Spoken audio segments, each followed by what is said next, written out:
How to apply for Deutsche Bank credit card. Hey everybody, welcome back to Let Me Help. Without any further ado, let us get started. Head over to any of your web browser. At the top search bar, type in Deutsche Bank credit card activation. Then under here, you will see card, which is under the official website of Deutsche Bank. Tap open it. Now let the screen translate itself into English.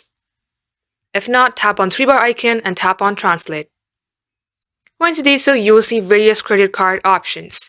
For instance, MasterCard, MasterCard Gold, and Deutsche Bank Card Plus Debit Card.